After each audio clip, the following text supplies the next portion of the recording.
Hello, I am doing this a little earlier than scheduled, which is awesome either way. So I'm going to go ahead and let people join on in when they can, and they can also watch the replay when it is posted. So let's just give a few minutes to let people join on in, or I should say a few seconds, really.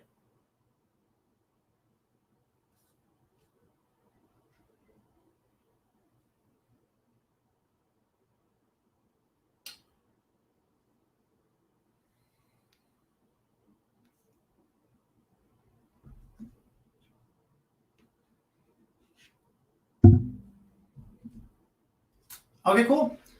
Well, thank you so much for joining on in. I super appreciate it. And we're going to go over, is it possible to agree with another's religious beliefs and practices? Now, my golly, has there been a lot of talk about this subject in the past. There has been too many misunderstandings and confusions on this matter. And I wanted to go ahead and address it. And I'm going to go ahead and read some essays, refer to some articles, and really see if we can put some truth into this, right? And unite as one. So the first thing I wanted to go over with you is that if there's any word that you do not understand that I tell you on this live stream, I want you to go ahead and comment that below. I can see every single comment right now.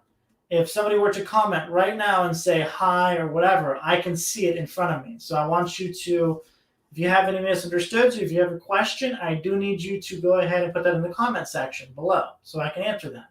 Okay? Alrighty, cool. Thanks so much for joining on in. And thanks so much for the reactions. I appreciate it. So the first thing that we should go over is the basis of what is a religious belief. Okay? That could be that you are a Jehovah's Witness and you believe in what you believe, right? A Mormon, that's the same thing. You operate off of the Book of Mormon, right? If you're a Christian, you operate off of the Bible. I mean, there's various different contexts and scriptures that you go through. Same for me as a new religion. I go through various books like this book I'll be referring to in this live stream as well. It's called The Way to Happiness, right? It is non-religious, but we do abide by it. We do. And it's kind of neat. And I'll go into that a little bit more and further, right?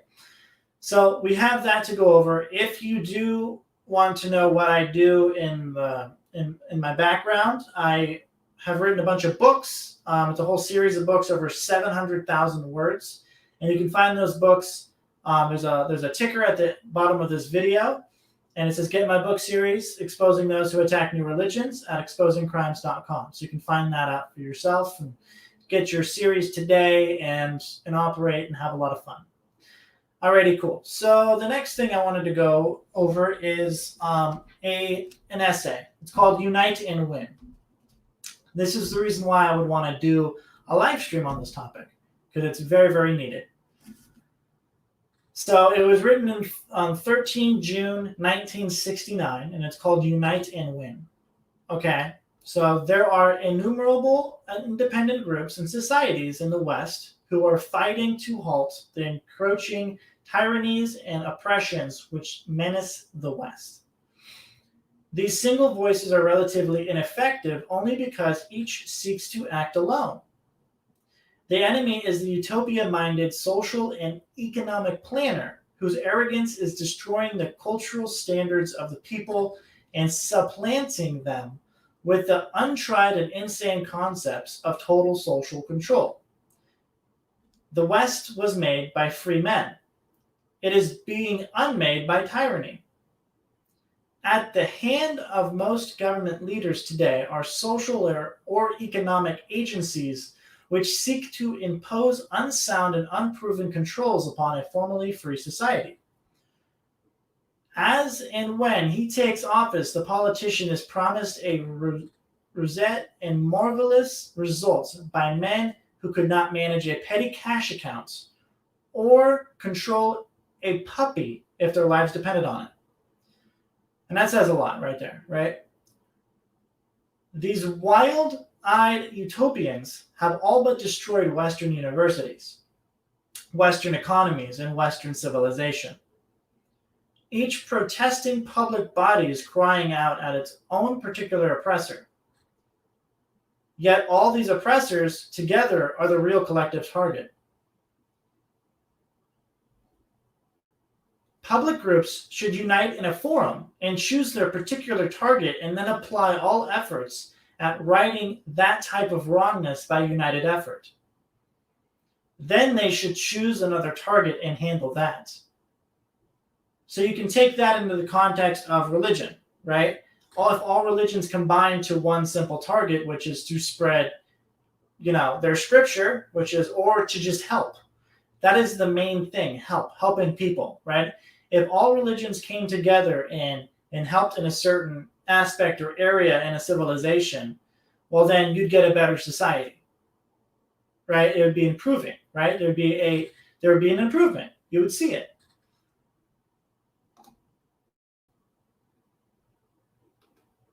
It will be found that the enemy is well united and that he uses the full force of credulous and incompetent governments to crush the whole people.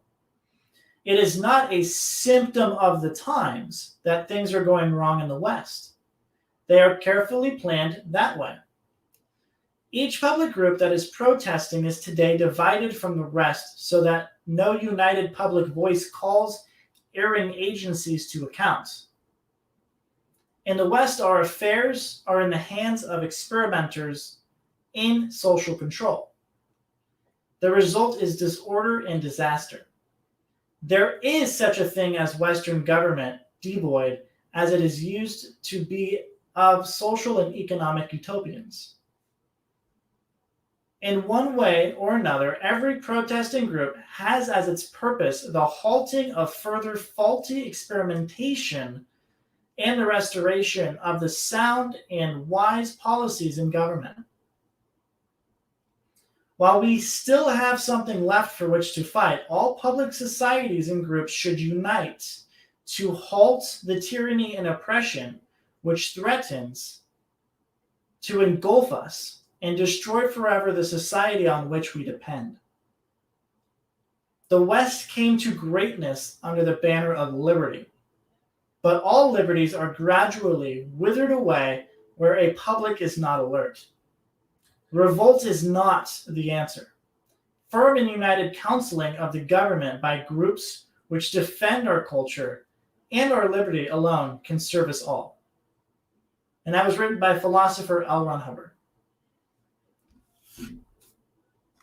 Okay, so on that topic, on that point, we just read a whole article, right? And that helped a lot. Okay, it really explained why we should all unite together as one, okay? Regardless of our differences. There is a problem in the society. There is. And that can be helped and remedied by uniting together as one. Regardless of what your beliefs or practices are, that's what it is, okay? So next, I wanted to go over, in this book, The Way to Happiness, there's a precept. There's 21 precepts in this book, a moral code, right? It's a non-religious moral code, but I wanted to go over respect the religious beliefs of others. Okay, tolerance is a good cornerstone on which to build human relationships. When one views the slaughter and suffering caused by religious intolerance down all the history of man and into modern times, one can see that intolerance is a very non-survival activity. We can agree on that, right? Religious intolerance does not mean one cannot express his own beliefs. It does mean that seeking to undermine or attack the religious faith and beliefs of another has always been a short road to trouble. That makes sense, right? Hey, thanks so much, Cass Love. Appreciate it. I'm glad to have your friendship. I really do respect it. Right? So then there are, if all the brightest minds since the 5th century BC or before have never been able to agree on the subject of religion or anti-religion, it is an arena of combat between people that one would do well to stay out of. In this sea of contention, one bright principle has emerged: the right to believe as one chooses. Faith and belief do not necessarily surrender to logic. They cannot even be declared to be illogical. They can be things quite apart. Any advice one might give another on this subject is safest when it simply asserts the right to believe as one chooses. One is at liberty to hold up his own beliefs for acceptance. One is at risk when he seeks to assault the beliefs of others, much more so when he attacks and seeks to harm them because of their religious convictions. Man, since the dawn of the species, has taken great consolation and joy in his religions. Even the mechanist and materialist of today sound much like the priests of old as they spread their dogma. Men without faith are a pretty sorry lot. They can even be given something to have faith in. But when they have religious beliefs, respect them. The way to happiness can become contentious when one fails to respect the religious beliefs of others. Alrighty, cool. So on that, now that we read that, I wanted to go over how respected, right, you'd be if you had that if you had that in mind, right? If you had that and you operated with that, you'd be respecting other people's beliefs and they'd be respecting your beliefs, right? Which is super great.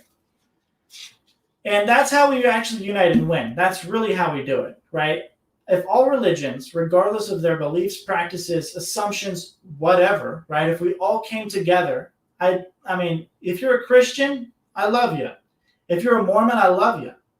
If you are a Jehovah's Witness, I love you, right? We should all be loving of each other, right? We should all be loving of each other, because if we don't, then we're just going to go down in a hole and we're not going to be able to improve society and make a difference, because we're all just going to be playing our own games, right? Thank you, Aletha. I appreciate it. But if we all just united together tomorrow, okay? If we all just united together tomorrow, we'd be able to do something and change the planet and change the world, okay? There's no sense in harming each other over some imagined or real belief. Like if you really believe that somebody believes in something but you've never done research on it, well, chances are you should just respect it that they have a religious belief. We can all just respect that we have a religious belief and that we all want to help each other. I mean, simple as that, right? So I also wanted to refer to you to this book again, The Way to Happiness. You can actually get this book anywhere books are sold. Okay. Now this one's kind of neat. Okay, so this one's try to treat others as you would want them to treat you.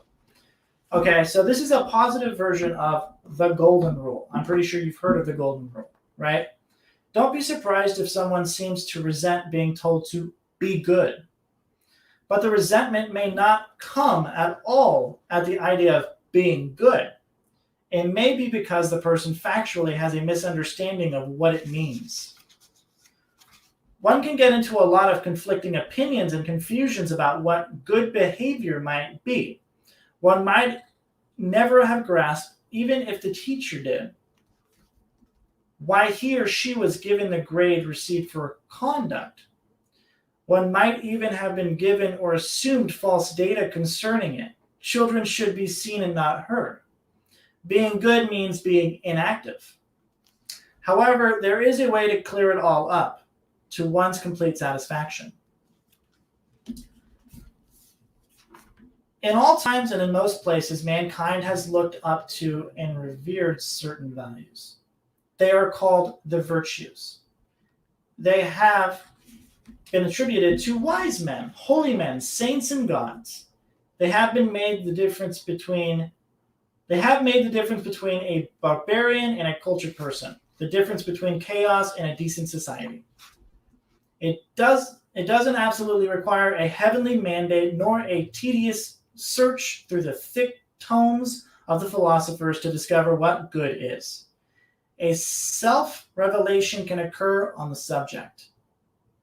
It can be worked out by almost any person. If one were to think over how he or she would like to be treated by others, one would evolve the human virtues. Just figure out how you would want people to treat you. You would possibly, first of all, want to be treated justly. You wouldn't want people lying about you or falsely or harshly condemning you, right? You would probably want your friends and companions to be loyal. You would not want them to betray you. You could want to be treated with good sportsmanship, not hoodwinked nor tricked. You would want people to be fair in their dealings with you. You would want them to be honest with you and not cheat you, correct? You might want to be treated kindly, without cruelty. You would possibly want people to be considerate of your rights and feelings. When you were down, you might like others to be compassionate. Instead of blasting you, you would probably want others to exhibit self-control, right?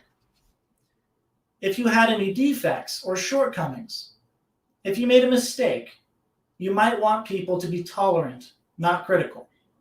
Rather than concentrating on censure and punishment, you would prefer people were forgiving, correct? You might want people to be benevolent towards you, not mean nor stingy. Your possible desire would be for others to believe in you, not doubt you at every hand. You would probably prefer to be given respect, not insulted. Possibly you would want others to be polite to you and also treat you with dignity, right? You might like people to admire you. When you did something for them, you would possibly like people to appreciate you, correct? You would probably like others to be friendly towards you. From some, you might want love. And above all, you wouldn't want these people just pretending these things. You would want them to be quite real in their attitudes and to be acting with integrity. You could possibly think of others, and there are the precepts contained in this book. But above, you would have worked out the summary of what are called the virtues. It requires no great stretch of imagination for one to recognize that if he were to be treated that way regularly by others around him, his life would exist on a pleasant level. And it is doubtful if one would build up much animosity toward those who treat him in this fashion. Now, there is an interesting phenomenon at work in human relations. When one person yells at another, the other has an impulse to yell back. One is treated pretty much the way he treats others. One actually sets an example of how he should be treated. A is mean to B, so B is mean to A. A is friendly to B, so B is friendly to A. I am sure you have seen this at work continually. George hates all women, so women tend to hate George. Carlos acts tough to everyone, so others tend to act tough towards Carlos, and if they don't dare out in the open, they privately may nurse a hidden impulse to act very tough indeed toward Carlos if they ever get a chance. In the unreal world of fiction and the motion pictures, one sees polite villains with unbelievably efficient gangs and lone heroes who are outright bores. And bore means a person with rude, clumsy manners and little refinement. Okay? So let's do that again. In the unreal world of fiction and the motion pictures, one sees polite villains with unbelievably efficient gangs and lone heroes who are outright bores.